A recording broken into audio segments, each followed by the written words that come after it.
put on that cape. 17 points in the third quarter. And the most disrespectful thing happens once again. Stephanie White sabotaging Caitlin Clark for Kelsey Mitchell. Caitlin Clark's got 17 in the third quarter. It's about a minute and a half left. Caitlin Clark gets subbed out the game. Caitlin Clark detonated like a high-explosive weapon in the third quarter against the Dallas Wings. She dropped 17 points of pure, unadulterated violence directly onto the opposition. Then the absolute craziest coaching decision of the entire season took place on live television. With 90 seconds left on the clock, Stephanie White pulled her hottest offensive assassin off the floor. That shocking benching immediately sent shockwaves of confusion ripping through the entire basketball world. Talk about it. Caitlin Clark on a show versus the Dallas Wings. 20th career game with 20-plus points and 10-plus assists. No other player in WNBA history has more than 10. No other player in the history got more than 10. What we talking about? Nobody could comprehend why the most dominant player on the hardwood was suddenly sent to the pine. Indiana had not put the game out of reach yet when the substitution horn blew. Clark had total control of the pacing and was systematically ripping the Dallas defense to shreds. When a superstar reaches that level of absolute flow state, you let her hunt without interruption. Pulling her out at that exact pivotal moment raised serious red flags across sports media. I'm going to say this, Aaliyah Boston, for all that running your mouth you did talking about Kelsey Mitchell should be MVP, your ass need to get off of podcasting and learn how to go make some damn layups. Go relearn how to make layups. All of y'all, Caitlin Clark had 10 assists blown on missed layups. Kelsey Mitchell missed three layups. That would have been Caitlin Clark assists. Lexi Hall smoked one. Lexi Hall missed the layup so bad it bounced off the backboard and damn near landed at half court. Sophie Cunningham blew one. Michaela Timpson blew about 3. Aaliyah Boston misses Kelsey Mitchell for MVP. Kelsey Mitchell. Kelsey make a layup. Kelsey Mitchell missed 3 layups for assists. You missed 3. Look at the terrifying historical milestone Caitlin Clark carved into the record books that night. She officially logged her 20th career performance featuring at least 20 points and 10 assists. No other player in the entire history of the WNBA has reached that milestone 10 times.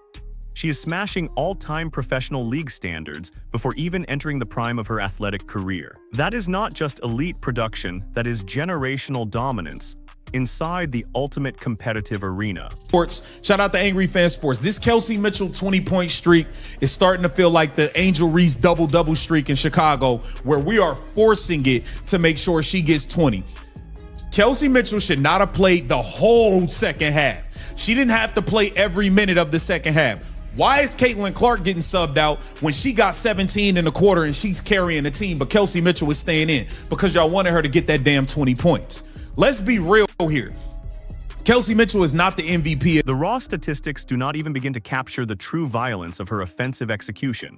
She orchestrated the entire Indiana Fever offense with surgically precise playmaking from the opening tip. Clark never needed to force up wild low-percentage shots to leave her imprint on the contest. She drew multiple defenders into deep water and punished every single overzealous rotation they attempted. That ability to control the geometry of the hardwood separated her from every other player. The pony can't be in the show. And Kelsey, the difference that you saw tonight, even with Paige Beckers going to get you 6 rebounds, 5 assists, do this, do. Everybody else that's in the MVP has to do some of everything. Kelsey Mitchell is the only person that gets away with just doing one thing, and that's it. Caitlin Clark, 29 points, 10 assists. All the other MVP candidates, Asia Wilson getting 20-some points, 12 rebound. Everybody else is doing other stuff. She the only one required just to keep jacking up shots. And she was awful today. Caitlin Clark. The official assist column looked massive, but the game film revealed an even bigger story. Clark generated a continuous highlight reel of point-blank scoring chances that her teammates completely blew. Kelsey Mitchell and Aaliyah Boston missed wide-open layups directly at the rim after gorgeous feeds. Lexi Hull and Sophie Cunningham also failed to convert clean looks delivered right into their hands. Those missed scoring opportunities robbed Clark of an astronomical assist total on the stat sheet. So unselfish, she went out of her way. Caitlin Clark could have had 34, 35 points. She went out of her way to not even shoot, not even get her 30, to make sure Kelsey got her 20, because she's not selfish. She's not selfish at all. Let's get into this right here, man. Let's get into it. We got official box scores will always fail to measure the true creative genius of an elite point guard. A pass only counts as a statistic when the final shot cleanly drops through the cylinder. It records nothing about the brilliant anticipation or the pinpoint ball placement through heavy traffic. Clark was generating championship-level offense on nearly every single possession she touched the ball. Her actual playmaking burden was exponentially heavier than 10 recorded assists would ever suggest. That's it. I'm gonna get. Let me get in there. Caitlin Clark was 11 of 18, 2 of 8 from 3, and this is a game she didn't even shoot the 3-point shot well. 29 points, 10 assists, 1 turnover. Y'all love to talk about turnovers when it comes to Caitlin Clark, right?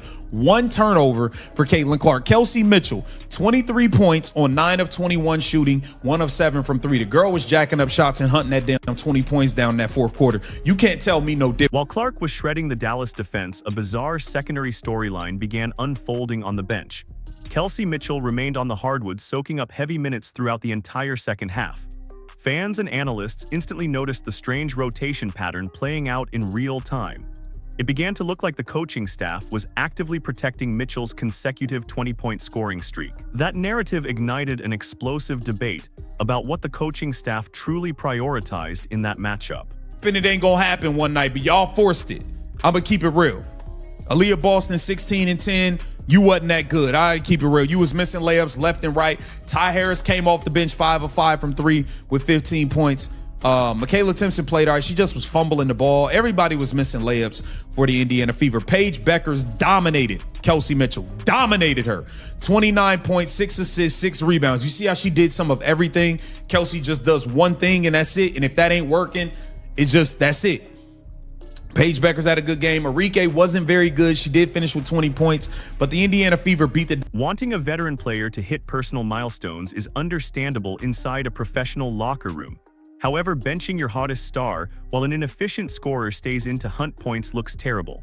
The final outcome of the contest was still hanging in the balance on the court. Spectators are naturally going to question the coaching motives when rotation patterns defy competitive logic. You simply do not pull your undisputed franchise leader when she is cooking the opposition. This entire substitution controversy cuts straight to the bone of the ongoing MVP debate. Nobody is claiming that Kelsey Mitchell cannot put the basketball into the hoop at a high volume. The real question is what she contributes to winning when her perimeter jumper goes ice cold. True championship value requires complete two-way engagement and elite playmaking when shots are not falling. A pure scorer who provides zero secondary production cannot realistically claim the MVP crown. Look closely at Mitchell's actual efficiency numbers before crowning her performance as a masterpiece. She finished with 23 points but required 21 field goal attempts to get there. She went a miserable 1 for 7 from behind the three-point arc throughout the night. That is high-volume shot hunting that stalled the natural offensive rhythm of the team. Forcing up 21 shots to barely cross 20 points is not elite MVP-level basketball. Contrast that struggling shooting night with the comprehensive masterclass delivered by Caitlin Clark. Clark provided explosive scoring while orchestrating the entire offensive flow with 10 pinpoint assists. She secured key rebounds, attacked passing lanes defensively, and broke down perimeter defenders off the bounce. She elevated the performance level of every single teammate sharing the court with her. That massive difference in total floor impact is what separates a good scorer from a true MVP. The head-to-head showdown against Paige Bueckers highlighted the modern standard for elite lead guards. Bueckers put on an absolute show for Dallas, finishing with 29.6 rebounds and 6 assists.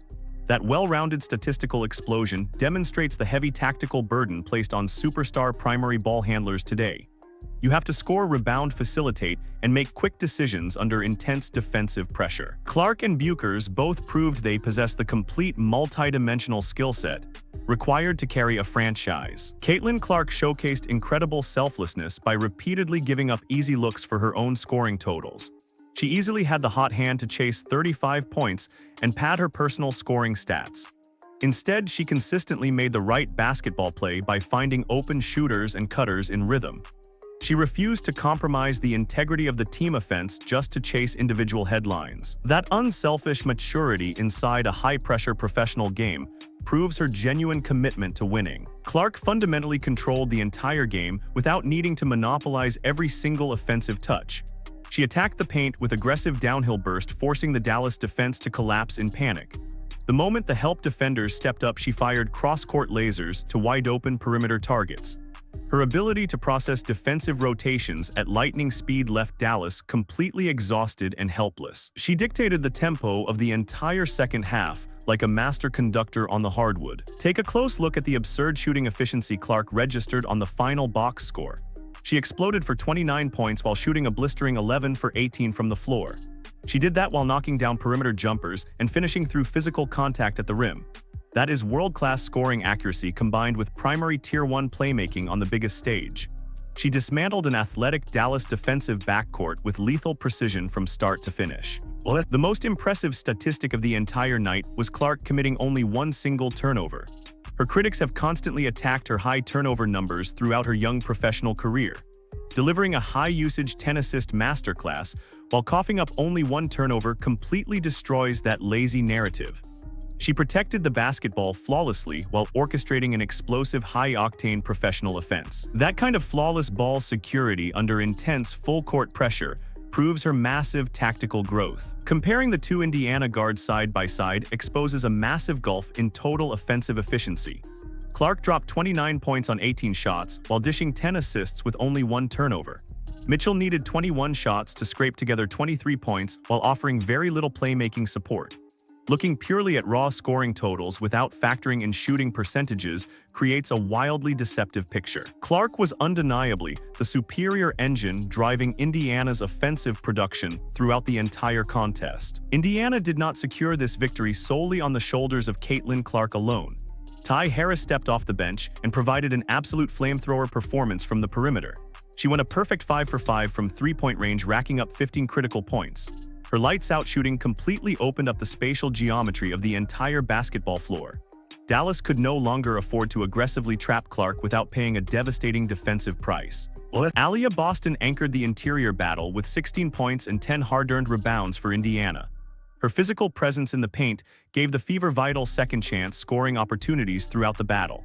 However, her finishing around the rim remained somewhat inconsistent during several critical fourth-quarter possessions. Converting more of those easy point-blank layups would have pushed Clark's assist total into historic territory. Boston still provided the necessary muscle down low to help seal the win. Dallas refused to go down without a violent fight behind their dangerous dynamic backcourt. Paige Buchers played out of her mind, trading heavyweight offensive blows with Caitlin Clark all night. Eric Ogunboyle battled through a rough shooting performance to still finish with 20 hard-earned points. Indiana had to stay fully locked in defensively to withstand Dallas's relentless second-half comeback attempts. This was a high-level physical showdown between two legitimate playoff contenders, testing each other's limits. The Indiana Fever ultimately walked out with a commanding 98-87 statement victory. The critical separation on the scoreboard was forged through brilliant tactical adjustments right after halftime. Indiana ramped up their defensive intensity and ran Dallas off the floor in transition. That explosive third-quarter surge demonstrated what this team looks like when they execute at their ceiling. They proved they have the offensive firepower to outgun anyone in the entire league. Caitlin Clark's dynamic offensive toolkit was on full display throughout that electric second-half explosion. She came off hard screens with downhill speed and finished through rim protectors with soft touch. She pulled up from deep range on a dime when defenders dropped into the paint. She jumped passing lanes on defense to ignite lightning-fast fast breaks going the other direction. That unpredictable variety makes her the most difficult individual offensive assignment in women's basketball. Defenders are constantly trapped in an impossible dilemma whenever Clark brings the ball across midcourt. If you play tight to take away the three-pointer, she blows straight past your hip. If you sag off into the paint to protect the rim, she buries a dagger jumper. If you send a second defender to trap the ball, she hits the open shooter instantly. There is no clean defensive scheme that can neutralize her multi-level offensive attack right now. That explosive third quarter was not some meaningless stretch of basketball against weak competition. Clark took complete ownership of the game while trading blows with Paige Buchers in prime time.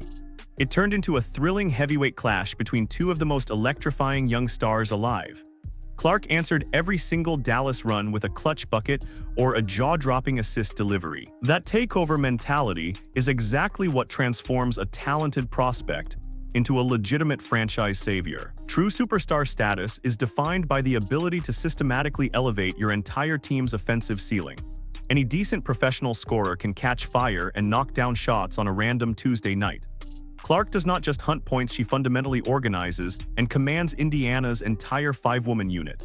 She creates high-percentage looks out of thin air and controls the emotional pulse of the game. That massive leadership responsibility is what truly separates her from pure volume scoring guards. The game tape provided definitive proof of Clark's selfless commitment to her teammates' personal success. Even late in the fourth quarter, she actively created easy backdoor cutting angles for Kelsey Mitchell. She went out of her way to ensure Mitchell reached her 20-point scoring milestone. That completely dismantles the false narrative that Clark is a selfish, ball-dominant rookie padding stats. She willingly sacrificed her own shot attempts to lift up the player standing right beside her. Returning to the controversial substitution question reveals the ongoing growing pains of this coaching staff. We cannot definitively prove Stephanie White deliberately pulled Clark just to help Mitchell chase 20 points. However, the optics of benching your dominant superstar during a heated contest remain deeply questionable. Coaches must manage locker room dynamics while always keeping competitive execution as their top priority. Indiana survived the rotation hiccup, but the strategic decisions will remain under intense media scrutiny. The final score of 98-87 proves Indiana is evolving into a dangerous offensive powerhouse. Clark dominated with 29 points while Mitchell added 23 and Boston secured a double-double. Harris caught fire with 15 points off the bench on perfect three-point shooting from the perimeter. When Indiana gets balanced scoring contributions across the floor, they become nearly impossible to defend. They showed the rest of the league what their absolute championship ceiling looks like. Make no mistake about it, Caitlin Clark remains the primary heartbeat driving this entire franchise forward. When she attacks the paint, defenses collapse and wide-open passing lanes instantly open across the floor. When her teammates knock down those open perimeter looks, the defense is forced to spread thin. That opens up massive driving lanes for Clark to attack the rim and dominate in isolation. She creates an unstoppable offensive feedback loop that opponents simply cannot solve with single coverage. The upcoming battle against the Atlanta Dream will test Indiana's ability to sustain this elite level. If Caitlin Clark continues combining high-efficiency scoring with world-class playmaking and minimal turnovers, the debate is over. She is unequivocally the undisputed MVP and franchise cornerstone of this Indiana Fever team right now. Her relentless brilliance has raised the standard of excellence for the entire organization moving forward. The rest of the league better wake up because Caitlin Clark is only getting started.